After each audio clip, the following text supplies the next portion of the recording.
Circular seating arrangement video 10. A, B, C, D, E, F, G and H are sitting around a square table facing the center in such a way that 4 of them sit at 4 corners of the square while 4 sit in the middle of each of the 4 sides. 8 பேர் உட்கார்ந்துருக்காங்க square டேபிள்ல. 8 பேரும் சென்டரை நோக்கியே உட்கார்ந்துருக்காங்க. 4 பேர் கார்னர்ல உட்கார்ந்துருக்காங்க. 4 பேர் மிடில்ல உட்கார்ந்துருக்காங்க. அதுதான் இந்த படம். ஒரு ஸ்கொயர் டேபிள் 8 பேருமே ஃபேஸ் பண்றது சென்டர். இதுல 4 பேர் கார்னர்ல உட்கார்ந்துருக்காங்க, 4 பேர் மிடில்ல உட்கார்ந்துருக்காங்க. போன ப்ராப்ளம் எப்படி போட்டோம் அப்படின்னா 4 பேர் இதே மாதிரி தான். ஆனா 4 பேர் கார்னர்ல உட்கார்ந்துருக்கவங்க சென்டரை ஃபேஸ் பண்றாங்க, 4 பேர் மிடில்ல உட்கார்ந்துருக்கவங்க வெளியில ஃபேஸ் பண்றாங்க. அதை விட இது ஈஸி, ஏன்னா எல்லாருமே சென்டர்ல ஃபேஸ் பண்ணியிருக்காங்க. இப்ப நம்ம கண்டிஷன்ஸ்க்கு வருவோம். A sits second to the right of F. A sits second to the right of F னா F எங்க நம்ம போட்டு A இங்க போடுறதா இங்க போடுறதா, கார்னரா மிடிலான்னு தெரியல. இப்ப சர்க்குலர்னா உங்களுக்கு அந்த ப்ராப்ளம் இல்லை. சர்க்குலர் அரேஞ்ச்மெண்ட் வெறும் சர்க்குலர் டேபிளா இருந்தா உங்களுக்கு எந்த இடத்துல வேணாலும் நம்ம F போட்டு ஆரம்பிக்கலாம். ஆனா இங்க அவர் ஸ்கொயர்ல இவர் மிடில்ல உட்கார்ந்துருக்காரா சென்டர்ல உட்கார்ந்துருக்காரான்னு தெரியாது. அதனால நம்ம இதை இப்ப அட்டன் பண்ண முடியாது. அடுத்து F sits in middle of one of the sides of the table. அப்ப F ஒரு மிடில்ல உட்கார்ந்துருக்காரு அப்படின்னு சொல்லி கொடுத்துட்டாங்க. அப்ப நம்ம என்ன போடுவோம், F நம்ம மிடில்ல போடுவோம். ஏதோ ஒரு மிடில்ல உங்களுக்கு பிடிச்ச மிடில்ல போட்டுக்குங்க. நான் இங்க போடுறேன் F மிடில்ல போட்டேன். அப்ப நான் இங்க இந்த கண்டிஷனை நான் எழுதிட்டேன். அடுத்து இந்த F வச்சு நம்ம ஃபர்ஸ்ட் கண்டிஷன் பார்த்தோம் இல்லையா, A sits second to the right of F. இது பூரா நமக்கு சென்டரை ஃபேஸ் பண்ணி இருக்கிறதுனால ரைட் ஆஃப் அப்படியே எடுத்துக்கணும். அதாவது A உட்கார்ந்து செகண்ட் அப்படின்னா நடுவுல ஒரு இடம் விட்டு F உட்காருவார். கிளாக் வைஸ் டைரக்ஷன்ல ஃபர்ஸ்ட் உள்ளதை ஃபர்ஸ்டே எடுத்துக்கணும். ரைட் ஆஃப் வரையில A உட்கார்ந்து ஒரு இடம் விட்டு F உட்காரணும். A உட்கார்ந்து ஒரு இடம் விட்டு F உட்காரணும். அப்ப இங்க ஏற்கனவே F உட்கார்ந்து இருக்காரு. அப்ப A எங்க இருந்திருக்கணும், இங்க இருந்திருக்கணும். அப்பதான் A உட்கார்ந்து ஒரு இடம் விட்டு F உட்காரும் போது ஏயோட ரைட் சைட்ல F உட்காருவார். F ஓட ரைட் சைட்ல A உட்கார்ந்து இருப்பார். சரியா? நமக்கு என்ன கொடுத்துருக்கு, F ஓட ரைட் சைட்ல A ரெண்டாவதா உட்கார்ந்து இருக்கணும் அப்படின்னு கொடுத்துருக்கு. அப்ப F ஓட ரைட் சைடு இதுல இருந்து ரெண்டாவதா A உட்கார்ந்து இருக்கார். நான் இதுல உள்ள ரைட் லெஃப்ட்லாம் பார்க்கல. நான் உங்களுக்கு இந்த க்ளூவை வச்சே நான் போட்டுட்டேன். ஏன்னா இது எல்லாமே சென்டரை ஃபேஸ் பண்ணி இருக்கிறதுனால ரைட் ஆஃப்னு சொன்னா உட்கார்ந்துருக்கால் முதல்ல எழுதிட்டு அவர்ல இருந்து கிளாக் வைஸ் டைரக்ஷன்ல ஒரு இடம் விட்டு F உட்காரணும். அப்ப ஏற்கனவே நம்ம F போட்டுட்டோம். அப்ப A இங்க போட்டாதான் இதுல இருந்து ஒரு இடம் விட்டு இவர் இங்க உட்கார்ற மாதிரி இருக்கும். இப்ப இந்த ரெண்டாவது கண்டிஷன் நம்ம போட்டோம். இப்ப இந்த AF இருக்கதா நம்ம பாக்குறோம், எங்கேயாவது இருக்கான்னு. F இருக்கிறது இந்த இங்க இருக்கு. E is not an immediate neighbor of G or F. F உள்ளதான் நம்ம பாக்குறோம். ஏன்னா நமக்கு தெரிஞ்சது A F உட்கார வச்சிருக்கோம். அதனால நம்ம F உள்ளதை பாக்குறோம். E is not an immediate neighbor of G or F. அதை குறிப்போம் நம்ம இப்ப முதல்ல. E Gயோ அல்லது Fக்கோ பக்கத்துல உட்காரக்கூடாது அப்படின்னா இங்க உட்காரக்கூடாதுன்னு நமக்கு தெரியுது.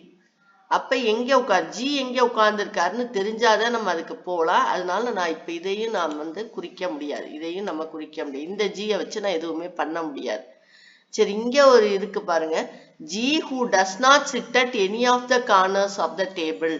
G எந்த கார்னர்லயுமே உட்காரல அப்படின்னு சொன்னா, G கார்னர்ல உட்காரலைன்னு சொன்னா G மிடில்ல உட்கார்ந்து இருக்காருன்னு அர்த்தம். இங்க உட்கார்ந்து இருப்பாரு, இல்ல இங்க உட்கார்ந்து இருப்பார். ஏன்னா G எந்த கார்னர்லயுமே உட்காரல, இங்க ரெண்டு இடம் தான் G உட்காரலாம். அதுக்கப்புறம் என்ன கண்டிஷன் கொடுத்திருக்கு, G who does not sit at any of the corners of the table sits second to the right of D. அப்ப இந்த இடத்துல G Dக்கு Dயோட ரைட்ல ரெண்டாவதா உட்கார்ந்து இருக்காரு. அப்ப நான் இதே சொன்ன மாதிரிதான் Gய முதல்ல எழுதிக்கணும். ஒரு இடம் விட்டு D உட்காரணும். கிளாக் வைஸ்ல போயில G உட்கார்ந்து ஒரு இடம் விட்டு D உட்காரணும். G உட்கார்ந்து ஒரு இடம் விட்டு D உட்காரணும் கிளாக் வைஸ்ல. அத மிடில்ல உட்காரணும், கார்னர்ல உட்காரக்கூடாது. அப்ப நான் இங்க வர்றேன். இப்ப இருக்கதே ரெண்டு மிடில் தான். G உட்கார்ந்து ஒரு இடம் விட்டு D உட்காரணும். அப்ப இங்கதான் அவர் உட்கார முடியும். G ஏன்னா கிளாக் வைஸ்ல போகணும். இருக்கிறது இந்த ரெண்டு இடம் தான். ஜி உட்கார்ந்து இப்படியே கிளாக் வைஸ்ல போறேன், ஒரு இடம் விட்டு டியை நான் உட்கார வச்சுட்டு.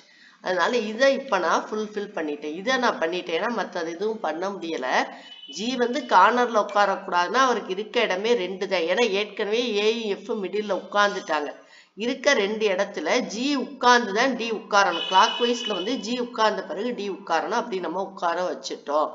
இப்ப நம்ம ஜிக்கு வந்து C is not an immediate neighbour of G. இந்த ஜியை பாக்குறோம். இன்னொன்னு வந்து E is not an immediate neighbour of GRF. இதை வச்சு நம்மளால முதல்ல ஒன்றும் பண்ண முடியலை. ஏன்னா ஜியும் இருக்கிறது எஃப்பும் வேணும் அப்படிங்கிறதால. அதனாலதான் நான் இங்க போயிட்டேன். இப்ப திரும்ப நான் இந்த லாஸ்ட் ஸ்டேட்மெண்ட்டுக்கு வரையும் பாருங்க. E is not an immediate neighbour of GRF. அப்ப ஈய வந்து இங்கேயும் உட்கார வைக்க முடியாது, இங்கேயும் உட்கார வைக்க முடியாது, இங்கேயும் உட்கார வைக்க முடியாது. ஏன்னா இங்க ஜிக்கு 2 பக்கத்துல உட்கார முடியாது, எஃப்க்கு 2 பக்கத்துலயும் உட்கார வைக்க முடியாது. அப்ப ஈய எங்கே உட்கார வைக்க முடியும்? இங்க மட்டும்தான் உட்கார வைக்க முடியும். ஏன்னா இ வந்து ஜியோட நெய்பராகவும் இருக்கக்கூடாது, எஃபோட நெய்பராகவும் இருக்கக்கூடாது. அப்ப ஈய இங்க மட்டும்தான் உட்கார வைக்க முடியும். அப்ப இப்போ நான் இதை போட்டுட்டேன். முதல்ல என்னால போட முடியல. இப்ப ஜியை உட்கார வச்ச பிறகு இதையும் நான் போட்டுட்டேன். ஜிக்கு இன்னொன்னு இருக்கு பாருங்க. C is not an immediate neighbour of G. ஜிக்கு பக்கத்துல சியும் உட்காரக்கூடாது. அப்ப ஜிக்கு பக்கத்துல சியும் உட்காரக்கூடாதுன்னா அவர் எங்க உட்கார்ந்து இருப்பார்? இங்கதான் உட்கார்ந்து இருப்பார். சரியா? ஜிக்கு பக்கத்துல உட்காரக்கூடாதுன்னா அவரை வந்து எஃப்க்கு பக்கத்துலதான் நம்ம உட்கார வைக்க முடியும். இதுவும் முடிச்சிட்டோம். இப்ப only 2 people sit between D and B. டிக்கும் பிக்கும் நடுவுல 2 பேர் தான் உட்காரலாம். அப்ப டிக்கும் பிக்கு நடுவுல 2 பேர் தான் உட்காரலாம்னா இங்கதான் உட்காரணும். இங்க வைக்க முடியாது. ஏன்னா உடனே உட்காரல. டிக்கும் பிக்கு நடுவுல 2 இடைவெளி வேணும்னு சொல்லிட்டாங்க. அதனால நம்ம பியை இங்க உட்கார வச்சுட்டோம். இப்ப விட்டு போனாலும் நம்ம இங்க எழுதிடலாம். யாருன்னா ஹெச் இங்க எழுதிடலாம். அதுல எந்த பிரச்சனையும் இல்லை. ஆனா இன்னொரு கண்டிஷன் கொடுத்துருக்கு. இப்ப நம்ம இந்த கண்டிஷன் நம்ம போட்டுட்டோம். 2 people sit between D and பின்னு. H sit second to left of பின்னு ஒரு கண்டிஷன் இருக்கு. அப்ப என்ன அர்த்தம்னா பி உட்கார்ந்து கிளாக் வைஸ் டைரக்ஷன்ல ஒரு இடம் விட்டு ஹெச் உட்காரணும். அப்படி உட்கார்ந்து இருக்காரா நம்ம பார்ப்போம். பி உட்கார்ந்து ஒரு இடம் விட்டு ஹெச் உட்கார்ந்து இருக்காரு கிளாக் வைஸ் டைரக்ஷன்ல. அதனால எல்லாமே ஃபுல்ஃபில் ஆயிடுச்சு. இதுவும் நம்ம போட்டோம். இது ஆட்டோமேட்டிக்கா வந்து ஃபுல்ஃபில் ஆயிடுச்சு. புரிஞ்சா இப்ப உங்களுக்கு? இது ஃபர்ஸ்ட் எஃப் உட்கார வச்சுட்டு ஏ வந்து இங்க உட்கார வச்சோம். அதுக்கப்புறம் ஜி இங்க உட்கார வச்சு டி இங்க உட்கார வச்சோம். ஜிக்கு பக்கத்துலயோ எஃப்க்கு பக்கத்துலயோ வரக்கூடாதுங்கிறதுனால இ இங்க போயிட்டாரு. ஜிக்கு பக்கத்துல சி வரக்கூடாதுங்கிறதுனால சி இங்க போட்டுட்டோம். அப்ப பி வந்து டி வந்து 2 இடம் தள்ளி உட்கார்ந்ததுனால பி இங்க போட்டுட்டு ஹெச் இங்க போட்டோம். இங்க ஒவ்வொரு கண்டிஷனா நீங்க இதுல போட்டீங்கன்னா கரெக்டா. இப்ப கேட்டிருக்க கொஸ்டினுக்கு நம்ம ஆன்சர் பண்ணுவோம். Who sits exactly between F and A? Fக்கு ஏக்கு நடுவுல யார் உட்கார்ந்துருக்கா? C உட்கார்ந்துருக்காங்க. How many persons sit between A and H when counted in anti-clockwise direction from A? ஏல இருந்து anti-clockwise directionல இப்படி போகணும். இப்படி போய் ஏக்கு ஹெச்சுக்கு நடுவுல எத்தனை பேர் உட்கார்ந்துருக்காங்கன்னு பார்க்கணும். இப்படி போகும்போது ஏக்கு ஹெச்சுக்கு நடுவுல இயும் டியும் 2 persons தான் உட்கார்ந்துருக்காங்க. 2. அவங்க யாருன்னா இயும் டியும். அடுத்த கொஸ்டின் வந்து 4 of the following 5 are alike, find the odd one. DGFAE.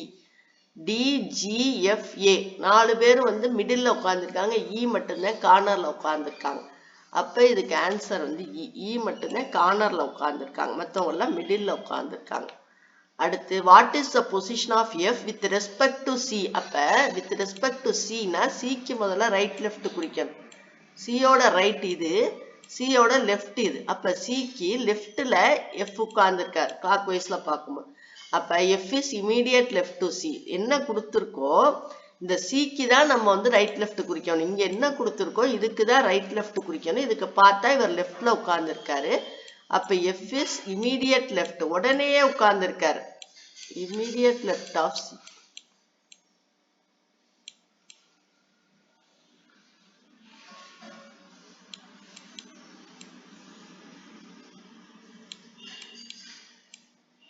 Immediate left of C.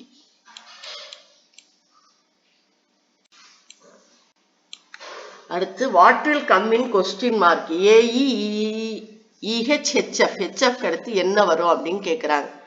AE உடனே உள்ளது ஆன்டி கிளாக் வைஸ் டைரக்ஷன்ல.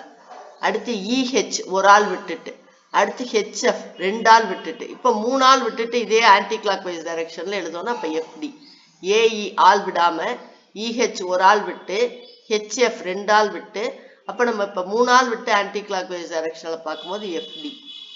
அதனால இந்த இடத்துல வரக்கூடிய ஆன்சர் வந்து FD-யா இருக்கும். இப்படி அரேஞ்ச் பண்ணிட்டு இதுல கேட்கிற கொஸ்டின்ஸுக்கு தான் நம்ம ஆன்சர் பண்ண போறோம். அரேஞ்ச்மெண்ட் கரெக்டா இருந்தாதான் இந்த கொஸ்டின்ஸ்க்கு நம்ம வந்து ஆன்சர் பண்ண முடியும். Thank you for watching.